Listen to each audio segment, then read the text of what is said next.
April 17ರಂದು ಲೋಕಸಭೆಯಲ್ಲಿ ಮೋದಿ ಸರ್ಕಾರಕ್ಕೊಂದು ಬಹುದೊಡ್ಡ ಮುಖಭಂಗವಾಗಿತ್ತು. ಆ ಸೋಲಿನಿಂದ ಎಚ್ಚೆತ್ತಿರುವಂತಹ ಸರ್ಕಾರ ಈಗ ರಾಜ್ಯಸಭೆಯಲ್ಲಿ ಆಟವನ್ನು ಶುರು ಮಾಡಿದೆ.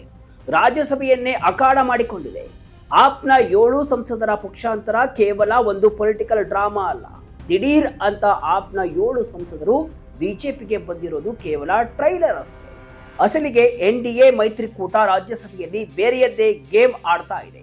163 ಎಂಬ ಮ್ಯಾಜಿಕ್ ನಂಬರ್ಗಾಗಿ ಇರೋ ಬರೋ ದಾಳವನ್ನೆಲ್ಲ ಉರುಳಿಸ್ತಿದೆ. ಯಾವುದೇ ಒಂದು ಮಹತ್ವದ ಸಂವಿಧಾನ ತಿದ್ದುಪಡಿ ಮಸೂದೆಯನ್ನ ಪಾಸ್ ಮಾಡಬೇಕು ಅಂದ್ರೆ ಅಥವಾ ಕೆಲವು ನಿರ್ದಿಷ್ಟ ವೋಟಿಂಗ್ ಪ್ರಕ್ರಿಯೆಗಳಲ್ಲಿ ಗೆಲ್ಲಬೇಕು ಅಂದ್ರೆ ಮೇಲ್ಮನೆಯಲ್ಲಿ ಈ 3/2 ಬಹುಮತ ಬೇಕೇ ಬೇಕು. ಇದೀಗ 7 ಸಂಸದರ ಸೇರ್ಪಡೆಯಿಂದ ಎನ್ಡಿಎ ಆ ಬೃಹತ್ ಗುರಿಯತ್ತ ಒಂದು ಸ್ಟೆಪ್ ಮುಂದಿಟ್ಟಿದೆ.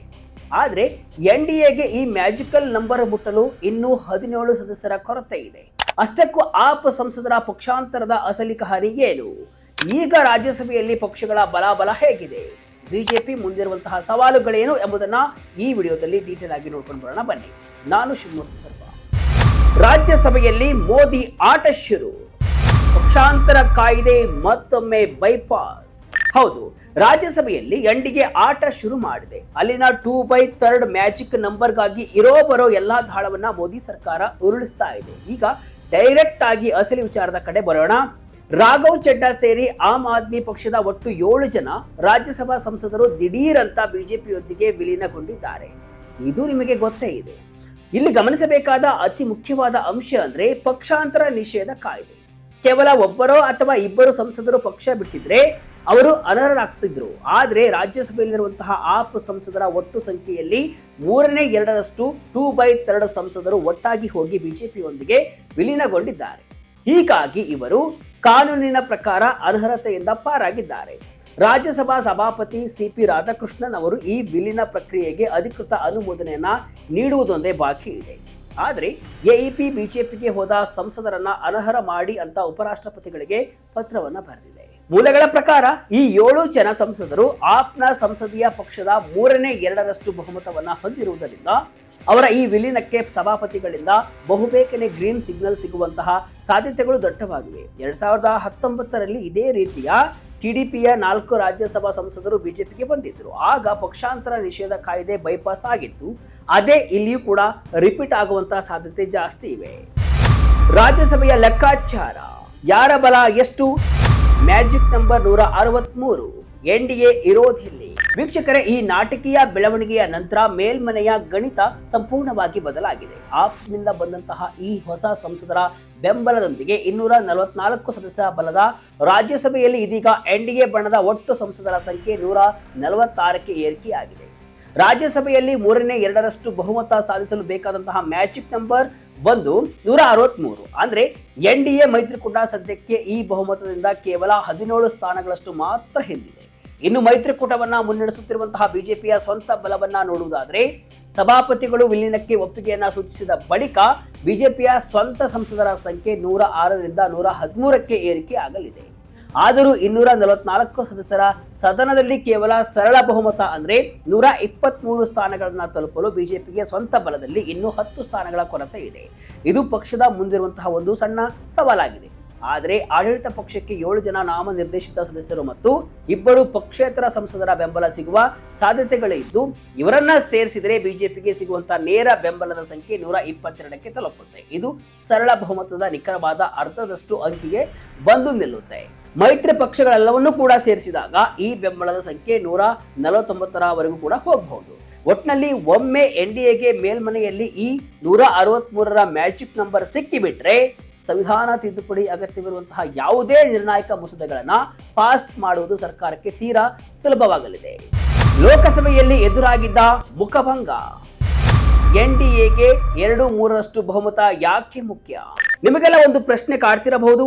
ಎನ್ಡಿಎಗೆ ಸರಳ ಬಹುಮತ ಇದ್ರೂ ಕೂಡ ಈ 3/2 ಬಹುಮತ ಅಥವಾ ಸ್ಪೆಷಲ್ ಮೆಜಾರಿಟಿಗಾಗಿ ಯಾಕೆ ಇಷ್ಟೊಂದು ಒದ್ದಾಡ್ತಿದೆ ಅಂತ. ಇದರ ಹಿಂದಿನ ಕಾರಣ ಗೊತ್ತಾದ್ರೆ ನೀವು ದಂಗಾಗ್ತೀರಾ. ನಿಮಗೆ ಗೊತ್ತಿರಲಿ, ಎನ್ಡಿಎ ಮೈತ್ರಿಕೂಟಕ್ಕೆ ಲೋಕಸಭೆಯಲ್ಲಿ ಸರಳ ಬಹುಮತವಿದ್ರೂ ಕೂಡ ಅಲ್ಲಿಯೂ ಕೂಡ 3/2 ಬಹುಮತವಿಲ್ಲ. ಕೆಳಮನೆಯಲ್ಲಿ ವಿಶೇಷ ಬಹುಮತ ಸಾಧಿಸಲು ಆಡಳಿತ ಪಕ್ಷಕ್ಕೆ 363 ಸಂಸದರ ಬೆಂಬಲ ಬೇಕಾಗುತ್ತೆ. ಇದರ ನೇರ ಪರಿಣಾಮ ಎದುರಾಗಿದ್ದು ಏಪ್ರಿಲ್ 17ರಂದು ಶಾಸನ ಸಭೆಗಳಲ್ಲಿ ಮಹಿಳೆಯರಿಗೆ 33% ಮೀಸಲಾತಿಯನ್ನ 2029ರಲ್ಲಿ ಜಾರಿಗೆ ತರುವ ಮತ್ತು ಲೋಕಸಭೆಯ ಒಟ್ಟು ಸೀಟುಗಳ ಸಂಖ್ಯೆಯನ್ನ 816ಕ್ಕೆ ಹೆಚ್ಚಿಸುವ ಅತ್ಯಂತ ಮಹತ್ವದ 131ನೇ ಸಂವಿಧಾನ ತಿದ್ದುಪಡಿ ಮಸೂದೆಯನ್ನ ಲೋಕಸಭೆಯಲ್ಲಿ ಮಂಡಿಸಲಾಗಿತ್ತು. ಆದರೆ ಆಡಳಿತಾರೂಢ ಎನ್ಡಿಎ ಮೈತ್ರಿಕೂಟಕ್ಕೆ 3/2 ಬಹುಮತದ ಕೊರತೆ ಇದ್ದ ಕಾರಣ ಏಪ್ರಿಲ್ 17ರಂದು ಈ ಬಿಲ್ ಲೋಕಸಭೆಯಲ್ಲಿ ಬಿದ್ದು ಹೋಯಿತು. ಪ್ರಸ್ತುತ ಎನ್ಡಿಎ ಸರ್ಕಾರದ ಅವಧಿಯಲ್ಲಿ ಕೇವಲ ಸಂಖ್ಯಾಬಲದ ಕೊರತೆಯಿಂದಾಗಿ ಸಂವಿಧಾನ ತಿದ್ದುಪಡಿ ಮಸೂದೆಯೊಂದು ಸೋತು ಹೋಗಿದ್ದು ಇದೇ ಮೊದಲು.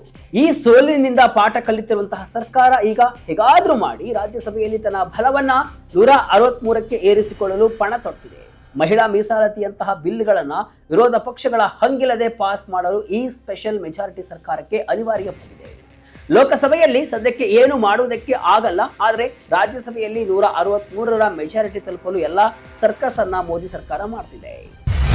ನೆಕ್ಸ್ಟ್ ರಾಜ್ಯಸಭಾ ಚುನಾವಣೆಗಳೇ ಎನ್ಡಿಎಗೆ ಆಶಾ ಕಿರಣ. 17 ಸೀಟುಗಳ ಕೊರತೆ ನೀಗಿಸುತ್ತಾ ಮುಂದಿನ ಎಲೆಕ್ಷನ್. ಹಾಗಾದ್ರೆ ಎನ್ಡಿಎಗೆ ಬೇಕಾಗಿರುವಂತಹ ಈ 17ರಿಂದ 18 ಸ್ಥಾನಗಳು ಎಲ್ಲಿಂದ ಬರುತ್ತೆ? ಈ ಪ್ರಶ್ನೆಗೆ ಉತ್ತರ ಮುಂಬರುವ ರಾಜ್ಯಸಭಾ ಚುನಾವಣೆಗಳು. ಹೌದು, 2026ರ ಜೂನ್ ಮತ್ತು ನವೆಂಬರ್ ತಿಂಗಳಲ್ಲಿ ನಡೆಯಲಿರುವಂತಹ ರಾಜ್ಯಸಭಾ ಚುನಾವಣೆಗಳು ಎನ್ಡಿಎಯ ಸಂಖ್ಯಾಬಲವನ್ನ ಮತ್ತಷ್ಟು ಹೆಚ್ಚಿಸಲಿವೆ. ಮಾರ್ಚ್ 16ರಂದು 10 ರಾಜ್ಯಗಳ 37 ಸ್ಥಾನಗಳಿಗೆ ದ್ವೈವಾರ್ಷಿಕ ಚುನಾವಣೆಗಳು ನಡೆದಿದ್ವು. ಇದೀಗ ಮುಂದಿನ ಸುತ್ತಿನ ರಾಜ್ಯಸಭಾ ಚುನಾವಣೆಗಳು ಜೂನ್ನಲ್ಲಿ ನಡೆಯುವಂತಹ ನಿರೀಕ್ಷೆ ಇದೆ. ದ್ವೈವಾರ್ಷಿಕವಾಗಿ ಖಾಲಿಯಾಗುವಂತಹ ಸ್ಥಾನಗಳಿಗೆ ಈ ಚುನಾವಣೆ ನಡೆಯಲಿದ್ದು, ಇದಾದ ಬಳಿಕ ಜುಲೈ, ಆಗಸ್ಟ್ ಮತ್ತು ನವೆಂಬರ್ನಲ್ಲಿ ಮುಂದಿನ ಸುತ್ತಿನ ಚುನಾವಣೆ ನಡೆಯಲಿದೆ. ಜುಲೈ 2026 ಮತ್ತು ಜನವರಿ 2027ಕ್ಕೆ ಅವಧಿ ಮುಗಿಯುವ ಸದಸ್ಯರ ಸ್ಥಾನಗಳನ್ನ ತುಂಬಲು ಈ ಚುನಾವಣೆಗಳು ನಡೆಯುತ್ತೆ. ಇಲ್ಲಿ ಎನ್ಡಿಎ ತನ್ನ ಮಹತ್ವಾಕಾಂಕ್ಷೆಯ ಮ್ಯಾಜಿಕ್ ನಂಬರ್ ಅನ್ನ ತಲುಪುವ ನಿರೀಕ್ಷೆ ಅಂತ ಇಟ್ಟುಕೊಂಡಿದೆ. ಜೂನ್, ಜುಲೈನಲ್ಲಿ ಬದಲಾಗಲಿದೆ ರಾಜ್ಯಸಭೆಯ ಚಿತ್ರಣ.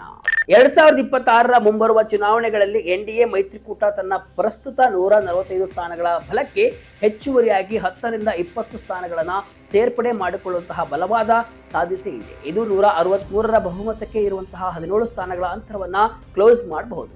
ಈ ಚುನಾವಣೆಯ ಫಲಿತಾಂಶಗಳು ರಾಜ್ಯ ವಿಧಾನಸಭೆಗಳ ಸಂಖ್ಯಾಬಲದ ಮೇಲೆ ನಿಂತಿರುತ್ತವೆ. ಯಾವ ಮೈತ್ರಿಕೂಟ ವಿಧಾನಸಭೆಯಲ್ಲಿ ಪ್ರಾಬಲ್ಯ ಹೊಂದಿರುತ್ತೋ ಅಲ್ಲಿ ರಾಜ್ಯಸಭಾ ಸದಸ್ಯರು ಅವಿರೋಧವಾಗಿ ಆಯ್ಕೆಯಾಗುವುದು ಸಾಮಾನ್ಯ.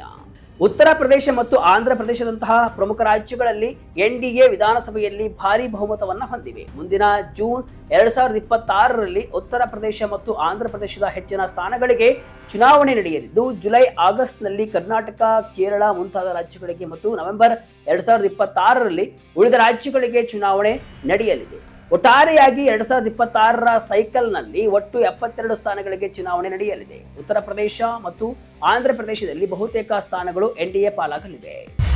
ರಾಜ್ಯವಾರು ಲೆಕ್ಕಾಚಾರ. ಎನ್ಡಿಎ ಪಾಲಿಗೆ ಯಾವ ರಾಜ್ಯ? ಇನ್ನು ರಾಜ್ಯವಾರು ಲೆಕ್ಕಾಚಾರವನ್ನ ನೋಡುವುದಾದರೆ ಉತ್ತರ ಪ್ರದೇಶದಲ್ಲಿ 10 ಸ್ಥಾನಗಳು ಖಾಲಿಯಾಗಲಿದ್ದು, ವಿಧಾನಸಭೆಯಲ್ಲಿ ಬಿಜೆಪಿಯ ಬಲವಾದ ಬಹುಮತ ಇರುವುದರಿಂದ ಎನ್ಡಿಎ ಇಲ್ಲಿ 8ಕ್ಕಿಂತ ಹೆಚ್ಚು ಸ್ಥಾನಗಳನ್ನ ಸುಲಭವಾಗಿ ಗೆಲ್ಲುವ ಅಂದಾಜಿದೆ. ಆಂಧ್ರ ಪ್ರದೇಶದಲ್ಲಿ 5 ಸ್ಥಾನಗಳಿಗೆ ಚುನಾವಣೆ ನಡೆಯಲಿದ್ದು, ಟಿಡಿಪಿ, ಜೆಎಸ್ಪಿ ಮತ್ತು ಬಿಜೆಪಿ ಮೈತ್ರಿಕೂಟ ಬಹುಮತ ಹೊಂದಿರುವುದರಿಂದ ಇಲ್ಲಿ 4ರಿಂದ 5 ಸ್ಥಾನಗಳು ಎನ್ಡಿಎ ಬುಟ್ಟಿಗೆ ಬೀಳಲಿವೆ. ಮಹಾರಾಷ್ಟ್ರದಲ್ಲಿರುವಂತಹ 5 ಸ್ಥಾನಗಳ ಪೈಕಿ ಎನ್ಡಿಎ ಒಕ್ಕೂಟ 3-4 ಸ್ಥಾನಗಳನ್ನ ತನ್ನದಾಗಿಸಿಕೊಳ್ಳಬಹುದು. ಆದರೆ ಕರ್ನಾಟಕದಲ್ಲಿ 5 ಸ್ಥಾನಗಳು ಖಾಲಿಯಾದರೂ ಕೂಡ ಇಲ್ಲಿ ವಿರೋಧ ಪಕ್ಷವಾದ ಕಾಂಗ್ರೆಸ್ ಅಧಿಕಾರದಲ್ಲಿ ಇರುವುದರಿಂದ ಎನ್ಡಿಎಗೆ 0-1 ಸ್ಥಾನದ ನಷ್ಟವಾಗುವ ಸಾಧ್ಯತೆ ಇದೆ. ಹೀಗೆ ಲೆಕ್ಕ ಹಾಕಿದರೆ ಕೇವಲ ಈ ರಾಜ್ಯಗಳಿಂದಲೇ ಎನ್ಡಿಎಗೆ ನಿವ್ವಳ 18 ಸ್ಥಾನಗಳ ಲಾಭವಾದರೆ ರಾಜ್ಯಸಭೆಯಲ್ಲಿ ಅವರ ಸಂಖ್ಯೆ ನಿಖರವಾಗಿ 163ಕ್ಕೆ ತಲುಪುತ್ತೆ. ಏನಾಗುತ್ತೆ ಎಂಬುದನ್ನ ಮುಂದೆ ಕಾದು ನೋಡಬೇಕಾಗಿದೆ.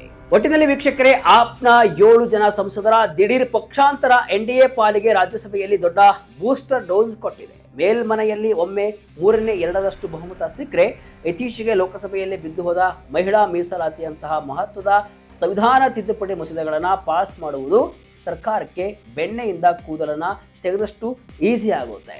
ಮುಂಬರುವ ಜೂನ್ ಮತ್ತು ನವೆಂಬರ್ ಚುನಾವಣೆಗಳು ಭಾರತದ ರಾಜಕೀಯ ಭವಿಷ್ಯವನ್ನ ನಿರ್ಧರಿಸಲಿದ್ದು, ಆಡಳಿತ ಪಕ್ಷದ ನಿರ್ಧಾರಗಳನ್ನ ಯಾವ ದಿಕ್ಕಿನಲ್ಲಿ ಕೊಂಡೊಯ್ಯುತ್ತೆ ಎಂಬುದನ್ನು ಕಾದು ನೋಡಬೇಕಾಗಿದೆ. ಇದಿಷ್ಟು ಇವತ್ತಿನ ವಿಶೇಷ. ಇದೇ ರೀತಿ ಹಲವು ವಿಶ್ಲೇಷಣೆ ಮಾಹಿತಿಯಷ್ಟೇ ಅಲ್ಲ, ಮನೋರಂಜನೆಯ ವಿಡಿಯೋಗಳಿಗಾಗಿ ವಿಜಯ ಕರ್ನಾಟಕ ವೆಬ್ಸೈಟ್, ಫೇಸ್ಬುಕ್ ಹಾಗೂ ಯೂಟ್ಯೂಬ್ ಪೇಜ್ ಅನ್ನು ಫಾಲೋ ಮಾಡಿ. ಧನ್ಯವಾದಗಳು.